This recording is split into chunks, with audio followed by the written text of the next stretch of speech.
Welcome, everyone, to Drink While You Think. I know everyone's excited about this next episode. Even dogs are excited. You can hear them in the background at Matthew's place. That's right. Thank you for joining us. Just the two of us this time. No guest this week, so you're stuck with the two of us. And in our usual format of just having a drink and just talking about the things that are happening in our life. So come join us for a drink sometime. We'd love for you to subscribe and reach out if you'd like to be on the show, and we'll get you on. So as we start, as always, Matthew, what are you drinking today?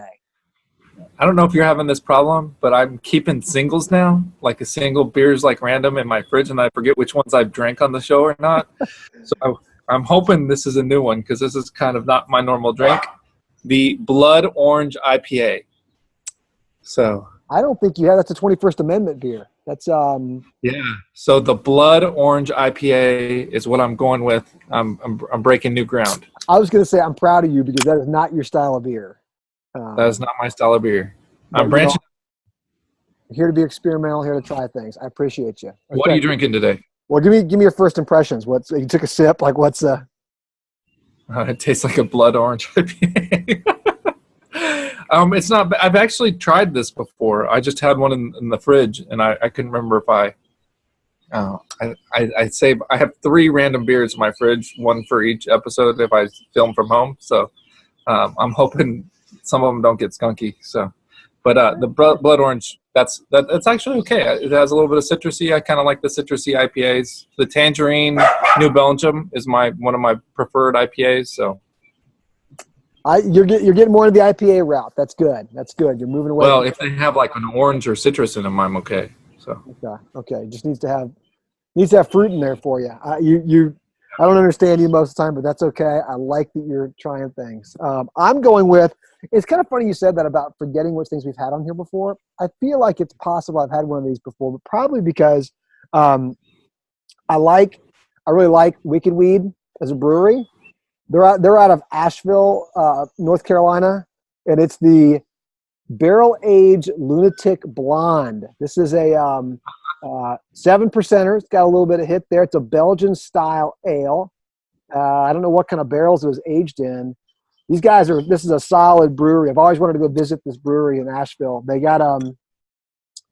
were acquired a year, maybe 2 years ago, but it's by like a little bit of foamy, a little bit of got some challenges already out of the gate. But they were acquired by kind of a private equity fund, but it's basically Anheuser-Busch's one that they do to acquire craft breweries. So the beer community went a little bit nutty, like not happy that their ownership went from being there. But they do make killer beers. And look at this. It's like, I'm going to spill it all over. It's like, man, it's kind of having some challenges here.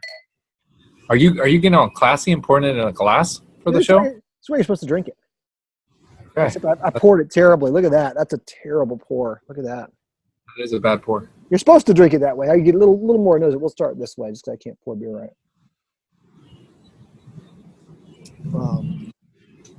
That's a Belgian for sure. That is tasty. That's cool. Tasty beer. So, okay. Let's get on to the important task at hand of all the incredibly impressive topics. And I only have one thing for show and tell today. You ready? All right. Yep. Okay. This is something that you and I are competing with other people as well too. I would like to look at that. Look at that beautiful Game of Thrones mug, or tankard, I guess as it's called.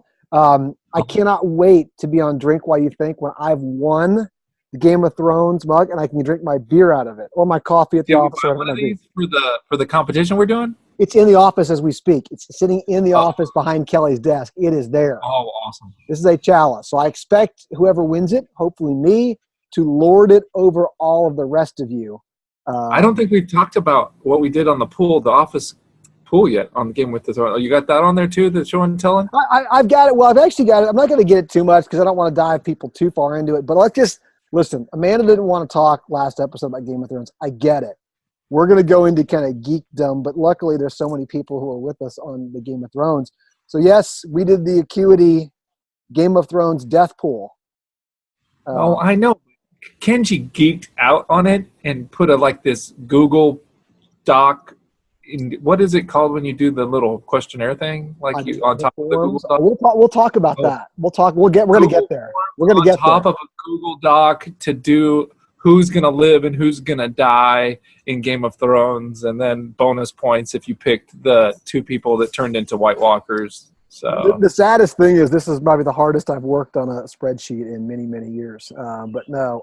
Okay, well, I'm going to get to that because I have a question related to that. But let's start with something more exciting. Okay, the death pool.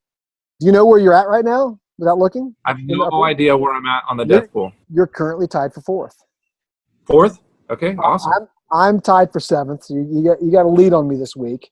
Who's in the lead? I think it is. Who is in the lead? Oh, David's in the lead. David's in the lead? Yeah, but he probably picked the wrong people to die later, so don't worry. Yeah, I'll catch up. We got more to catch up on. Again, what we're doing for those who are my sophisticated approach. Those who are I uninitiated in this, basically what we're doing is we're basically betting on who's going to be alive and who's going to be dead after season 8 here of Game of Thrones. Only the true diehard nerds like us do this. So Matthew's currently in 4th place. I'm in 7th. I got some catching up to do, but I feel like it's going to happen. Interestingly enough, there were 6. I think how many people overall we had? How many characters? There was probably about 20 characters overall that we had to. 20 characters. So 6 of them, 6 characters. 100% of the pool participants predicted would be dead. 6 characters. Let me hear you think they might be. Everybody agreed they're going to be dead. 6 characters. Everybody agreed to be dead. Everybody agreed. Oh wow! I can't believe 6. We agreed on 6 of anybody. Yeah. So we had to agree on the Red Witch. We had to agree on Incorrect. You're already up for 1. Davos. Davos was one of them. It surprised me. Poor Davos. Theon. Correct. Okay, here you go. Now you're gonna roll. I'm gonna go with the head of the Night Watchman. Incorrect. I'm gonna go with Bran. Incorrect. You're at 50% now. You're 2 of 5 guesses. And then I'm only gonna guess 6 because they're only. Yeah. And I'm just not gonna keep telling people for all the things. And then I'm gonna say Jorah. Incorrect. 2 out of 6. Here's who you missed. Oh, wow. And now think of it this way. Think about here. There's a theme here. I think. Well, some of them are a little unusual. I also didn't have the list in front of me. Cersei. 100% think Cersei's dead. 100% of people think Cersei's dead. Oh yeah, that's fair. The Mountain. Oh yeah, I forgot we had the Hound in the Mountain. It's in there. Grey Worm. You know who he is? Remember he is? I think but after he made it through the Nightwalkers, I'm not so sure now. He's just one of those guys who doesn't feel like he cares if he dies or not. He's going to go out there and fight. That's, I think, why people picked him. Who's the other one we missed? Euron Greyjoy. I hope he dies. So I think going with that line of thinking, I think Euron, Cersei, and the Mountain are all people like that. Everybody wants them to die. I think that's a kind of a heart pick, right? Isn't that kind of we're all hoping? Yeah, and Grey Worm, everybody is real cynical and thinks that everybody's going to, let him die. Yeah. That makes sense. Okay. Well, let me flip that. Real quick. So least likely to die. And this is in our pool. Who thinks they're going to be the least likely? Did anybody agree? Did we have a unanimous agree that? No, nobody all lives. I mean, but these are no agreement on hey, this one person entirely. I'm going with Arya, least likely to die. She's in Consensus. She's in there. Arya's in there. I think she's a fan favorite, of course. Arya's in there. I think only around, if I remember right, about 30% of people thought she was going to die. So she's kind of got a low death rate. And then it's Daenerys and Jon after that. And then Sansa. No, Tyrion. Tyrion's going to be high. I'll tell you. There's a family. We're a family group, so I guess there must be a family of people there that everyone wants to live? All the Starks. Sorry, I meant in a different family. You see the Sam. So Sam and Jilly and baby Oh. Sam. Oh, Sam. Yeah, I can see how everybody would want that whole family to live. The other one who's actually pretty low too, Tormund. You know, the red bearded guy. I think everyone likes him for like comic relief. You know, and plus everybody likes him. And, yeah. Anyway, we totally went to the first, I don't know, whatever 7 minutes of this episode. If they're not into, we lost any kind of viewers if they're not into Game of Thrones, because we went so geeky there. But to your point earlier, we went even more geeky with creating spreadsheets. And like Matthew mentioned, I created a Google form that loaded into a Google Sheets. I really wanted to run some more sophisticated, kind of lookups and pivot tables and all kinds of fun things, but I didn't do that entirely. But it kind of got me thinking a bit about this next kind of question. Like, where are you right now on Excel versus Google Sheets? Now, this is like taking it to where, if this couldn't be any more of a geekier conversation, we went Game of Thrones. Now we're debating spreadsheets. This is how bad it's gotten. But give me where are you at right now? Well, there's a contributing factor here, because I'm all Google Sheets now, because everything I used to use Excel for, I do in Giraffe, because I'm pushing all the financial models to Giraffe. So that was the last thing with those complicated, like if then and all that kind of stuff that you had to have Excel for. And for those, again, uninitiated, Giraffe is a forecasting tool that we like quite a bit. It's forecasting plugs in. Well, I mean, we've been hanging out with those guys for right. I just want to make sure. I just want to make sure all the new people who are coming to watch this know what you're talking about with Giraffes. Mom, but I mean, Mom, there's this forecasting tool called Giraffe. So wow, the plugs are huge. Giraffe replaced Excel for me, and not Google Sheets, which is a funny thing. That was what I was using Excel for, was doing the financial modeling and the forecasting. So you're not missing any functionality from Excel at all. You're good to go. No, I don't have any. There's no more times after I stopped doing the models in Excel. There's no more times that I don't have the functionality in Google Sheets. Yeah. The only time I need it, I have to export my Google Sheets to do if I need a CSV format. Yeah, that's about it. Yeah, I've only been really using Sheets.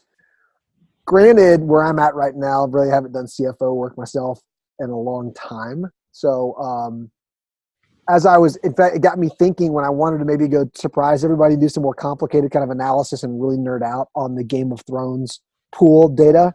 I did jump back into Excel. I was like, there were some things I'm like, I have to go back to my old days of where I'm just kind of faster, and some of the formulas I'm a little bit better on there. But I mean, that was pretty rare. I feel like I've kind of gone totally Google Sheets as well too.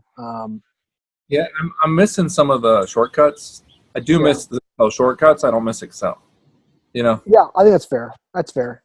I even went in and played around a little bit with the Excel on Office 360. 360, 365? Yeah, 365. Oh, right. Trying to figure that out, but then I was like, okay, now I'm really wasting time and need to just go to bed and and all that stuff. So anyway, super nerdy and thinking Game of Thrones, death pools, debating whether it's better in Excel or Google Sheets. Sorry for whether it's better to have your Game of Thrones death pool in Excel or Google Sheets. There will be a few of our friends who appreciate this. All right, let's move along. Lots of stuff going on. Conferences. We've talked about conferences here before. You and I have done one of our drink while we think. One of my favorites was when we did that out at QuickBooks Connect. Was really fun. That was just because we found the orange sauce too. Orange sauce at that great taco place. That was awesome. But I kind of just came away from one. I've got a couple next week. We just announced that we're doing Acuity Con, so our first kind of conference. It's really I know. October's going to be big. October employee. It's going to be for. We got Carta confirmed. We got Bill.com confirmed today. Like, we're excited.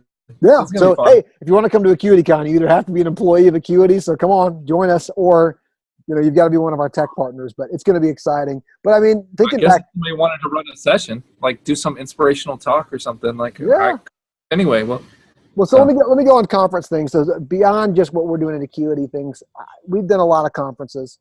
I want to get into some kind of best tips around conferences. So and I got a few of these. So what's your best tip, best advice on ways to meet people, network when you're at a conference? You got any kind of hacks, anything you like doing that where like, oh, I really want to go and meet folks? What are your thoughts? I guess this goes back to kind of my networking default. Is the first thing I do is I prioritize reinforcing relationships I already have, because new relationships, who knows? So I prioritize going and meeting and seeing people I don't see very often first. That may or may not help people that are going for first time, but usually you'll at least know somebody. Second is I look for the new technologies that we're investigating that we might be able to productize around, or something that might fill a hole that we've heard recently. And then third, I think about people that we might meet that I might be interested in meeting with. But in my experience, if you find one quality new person connection, then that should be considered a successful day. Yeah. Yeah. Yeah. I think that's a good. I like that advice actually of thinking in priorities. Of where most conferences I think we attend these days. There are going to be some existing relationships and people there. So think about where some of those have already been cultivated and where, mosquitoes out here in Georgia coming in, but where those spending time with them maybe is a priority. I guess I would say that there's definitely kind of a part of putting yourself out there. Like I think it's I think I've found, and I'm not always natural with this, but like you just have to be aggressive. You have to be. I mean, you're there to meet people. You're there to meet people, and so you've never had this problem. I know you well enough, but like not being a wallflower, like you just got to go into the center of the room, and you got to be out there. Hey, who are you? What and looking to talk to other people. I know you. That's one of the things you always taught me too. Is there is no point of you and I hanging out together at a conference. I mean, really. I mean, we do it because it's kind of fun and we want to talk about things. But otherwise, if we're there, like get away from. Get away if it's colleagues who you're with every day. My gosh, get away from them and get out there and meet some folks. So that's an area I try to make sure I'm doing. What if you're trying to learn the most? What if you're trying to really go and learn and absorb material information at a conference? You got any tips around that? Yeah, narrow down how much you're trying to learn. Same thing about like meeting one new person. Like there's almost, I don't know, you and I have talked about this a lot. Like when we're trying to fix things at Acuity, things that we don't do great, we really focus on one thing a year. Yeah. As kind of a general rule, like that's what we try to do. I don't know how going to a conference and trying to, hit everything. Like just don't try to hit everything. You can go to sessions about different things, but really focus on the one thing that you really want to make a concerted effort to fix the next 3 to 6 months. That's my big one. Yeah. I like that. Yeah, I think getting on top of the agenda early and looking for that.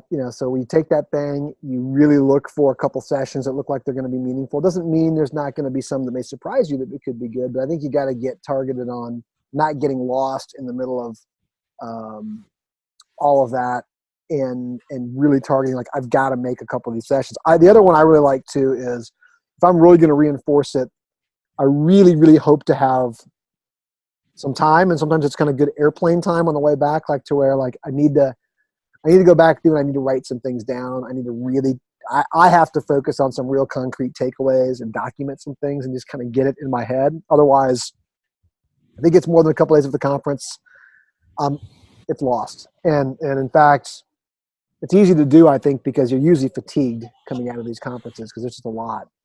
And so maybe on that one, my final one on conferences is any way to avoid the hangover at these conferences, feeling bad. I mean, I guess you can always say, hey, I'm not gonna go do much of the drinking and socializing, but like any ways to kind of try to keep healthy and and just remember, there like that all the people presenting at the conference. Well, you're talking. If you want to talk about hangovers, that's a different story. You can talk about Kenji about miracles or whatever. But if you want to talk about feeling bad about like where you are in your firm, and stuff like that. That's a easy thing to start kind of doubting yourself on. Just don't forget that the speakers they pick are like the only thing they pick them for are what they're really good at, and they're probably bad at a lot of other stuff. And I've talked to a bunch of those speakers, and they are really bad at a bunch of other stuff. I've been one of those speakers, and I'm bad at a lot of stuff. So just remember that they're putting the people, those of us that are out there speaking about different things, that you're always getting the best of them. So if we could piece together all the speakers and the best of them, then we might have a really, really like phenomenal firm one day. So. Don't they? I think I remember hearing about somebody doing some kind of like fail con or fail conference where you go and like you just talk about like all the things you screwed up. I mean, all the stuff you screwed up. We would be great at that conference. Dude, we would dominate that conference. We would be that's the first conference I could keynote. Fail con. I'll take the other side of that one where you put about the whole hangover or like it's probably a better one of like how do you socialize effectively and really kind of get to meet people, because there's absolutely the truth to where some of the greatest friendships and bonds and valuable things you can get by spending time with other people, and that tends to be socially. But I'm not always great about this because I love to go out with folks if they're going out and doing things, but I do change up my alcohol a little bit. I think this was a Tim Ferriss thing out of one of his pieces where trying to go like avoiding like a lot of the sugary kind of crazy drinks and going after like you pick a high quality liquor you like and you do it with soda water, whether it's a gin or a vodka or even tequila, and you kind of just go like, you're like, hey dude, how about you just kind of, go to bed. Go to bed. If you really want to pro tip, you go, like beer, water, or whatever your drink is, water. Hydration Hydration's key. Of the non-alcoholic sort is definitely key. All right, enough of that. It's hard to give good tips on that while we're both doing this. So yeah. Final one, because I'm not making it a long one today. We talk a lot about you and I using alternative sources of transportation with our weird car experiments and things we're doing and not having cars. And this is one area that I don't have as much of an ability to do that you do, the scooters. Oh, the scooters. I love the scooters. So the scooters. So my question for you is this. Have you wiped out or come close to wiping out on a scooter? Any accidents or injuries? I've been nervous. I've never come close to wiping out yet. But since I felt, I'm the rule follower, right? You are, so I drive the scooters on the road in Atlanta, not on the sidewalks. Yeah. So like the train stop from Georgia Tech, where the incubator is, I go there on Thursdays usually, is about a 10 block, walk to the train station, and it's down a busy street. So I scooter down Spring Street, and you're hauling that's no joke. 17 miles an hour going down Spring Street, and you're hitting potholes, and you got 5 lanes of traffic going one way. At least it's all going the same way. But that's the most nervous I feel on scooters is driving down Spring Street, going from Georgia Tech to that Midtown MARTA station. Yeah. Or the Avenue MARTA station, sorry. A little follow-up question on that. But if you had to guess, how many times have you ridden on one of those scooters? Not very many. I'm doing a lot more walking, just trying to be healthy lately. But Tipton... If you had to guess how many times you've been on a scooter? 20 times. Okay. So because Tipton drops me off at his high school, which is close to Georgia Tech, because he has the car. Yeah. And I go to high school with him, and then I get on a scooter and come in.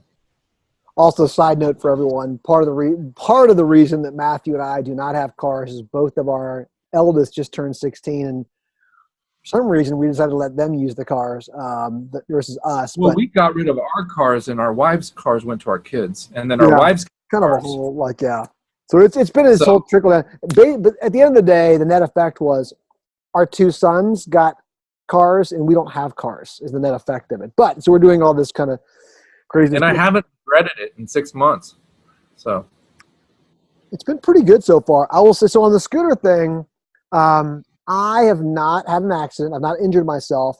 However, I came very, very close at one of the Falcons games coming to meet you guys. It was a little bit rainy out, and I was kind of coming, and like I basically like spun it like and I kind of went down on one leg and kind of caught it. I mean, I was really close to going down. I was really close. And I've probably only been, I think awesome. about it, you've been on them 20 times. I've probably been on these things probably 5 times. I think I've only really been on them going to Falcons games and I get dropped off. So I say all this in that an interesting statistic I saw on CNN on these scooters. So injuries are fairly high with these scooters. I mean, and I guess riding them, you're probably not surprised by that, right? So, would it shock you to know that of all the injuries that occur on these, that 1/3 of all of them occur on the very first trip you see it on one of those things? Oh, totally not.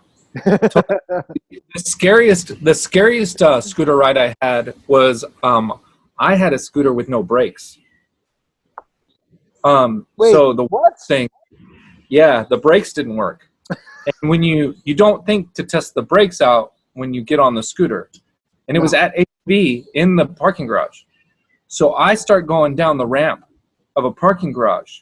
And those scooters, that's when you start going really, really fast. And in a parking garage, there's just no room to go. That's probably the scariest I've ever been on a scooter because the brakes didn't work. Like, what do you do? You're like, you just jump. What did you do? I'm pretty sure I jumped and like held onto the scooter and slowed it down. It was terrible. Good recovery, dude. Wow, I never knew that one. So yeah, one third of all injuries, 1/3 of them happens on the very first time people ride on them. That goes up to also 2/3 of all injuries happen in the first 9 rides you have. So all right, you're I'm getting almost in the clear. You're almost in the clear. I'm still a little bit in the danger zone. I'm about 5. I'm still in the kind of danger zone. We may need to look at our key man life insurance policies again, or just, things like that as well. But anyway, be careful out there on those. You're on those a lot more than me. So you're putting yourself at risk more often than I am. However, you're also building, expertise in riding these, and you're decreasing your rate of injury. I'm trying. Whatever it takes. Whatever it takes. Give me your last thoughts on now. I'm kind of getting to the bottom of mine. Is it still good? I mean, you finished yours up already? Yeah. I got one more in the fridge, and I'm going to drink it so I don't forget that, so I don't bring it again on the show, hopefully. But it's a rebuyable, though, so I might bring it back on the show. Yeah. Sorry, guys.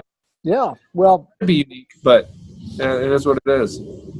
It's good. Bring a good unique one like that is awesome. Go do that. I actually went and stocked up on some unique beers, and I just felt like this is very apropos. The Lunatic Blonde. Those who are close to me know that I have an affinity for Lunatic Blondes.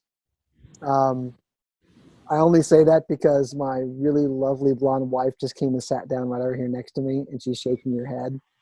You could use that as well too, Matthew. I mean I can use that too.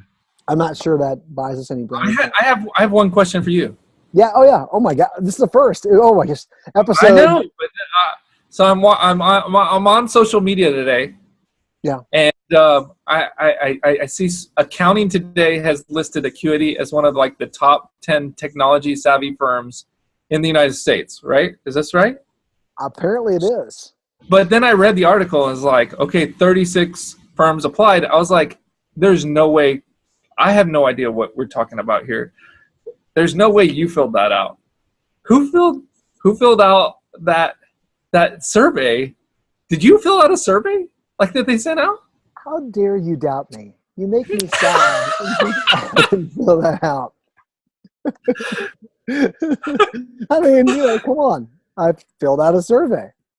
Did you? Yes, I filled out the survey. It was you? Yes, I did. I thought Kelly did it. I thought Kelly filled it out for us. So. We got lucky. When things need to get done around here, it's definitely Kelly's the one who takes care of it and can see things through. But I filled that out. And why'd you have to tell everybody how many people? Now they know what the response is. I know it's in the article. No one reads. Oh, you're thinking people aren't going to read it? They're just going to see top 10 out They of go, 36. they go right to like who are the top firms who do it. So anyway. Oh, I you know what I realized? I can now say I'm very excited. What my proud moment from that was, I mean, because I knew we were technology savvy. I was like, dude, now we're mid-size. we were in the we mid-size. bumped out of the small firm category. We're in the mid-size category. I mean, we're not out there. I mean, it's look out Deloitte, look out E&Y. Here we come. Look out Deloitte, here we come. We're busting through all these things, but yeah, that was kind of fun. Yes, I did fill out a survey. That's great. That was nice of you. I like the Accounting Today folks. They're really helpful. They're actually great folks. It is one of the publications. I read that one every day. There's some really, really nice folks over there. I got a chance to sit with Ronica. She was awesome. Hung out with her a good bit when I was in Santa Fe earlier this year, and she's just a cool person too. But anyway, they were nice enough to include us in that with some other awesome firms out there too. So anyway, any more. Now you've muted us because your dog's going crazy. Any other questions for me? No, I don't have any questions for you. I will not be probably on the next Drink While You Think while you're in New Orleans with everybody hanging out at the accounting salon. I will be in Salt Lake City, but I will be enjoying the weather. If you guys feel like it, conference me in. I'll do a Drink While You Think when you're out there if you hit the time zones right. So. We'll take a look at it and we'll see. I mean, it's in New Orleans, so who knows what happens there. Well, it'll be fortunate for me if I can even remember what time zone I'm on, where we're at. In that you should drink that Irish coffee drink. That Bailey's. That one, or I need to go get Hurricanes down at Pat O'Brien's. That's how you put people under the table. Yeah, that's pretty. Well, let the guests do the Hurricane. Let's just say that the French Quarter in Bourbon Street leaves lots of options there. But we'll see how that looks like next week. In the meantime, we would love it if subscribe, give us some thoughts, give us some questions. If you really want to be on here, and as Matthew and I always say, it's just all we're trying to do here is have a drink with a friend. So if you're watching this, clearly you are a friend of ours. Next time, instead of watching, come on. And then you can have a drink with us while we ask you a bunch of random questions. So until next time. Subscribe. Hit the button there. You point that there. That was for Makiba. Yeah, you point there. Makiba's like, make sure you do subscribe. Subscribe. She told us where to point, and I don't remember. So one of these times we'll get it right. See you, everybody. See you guys.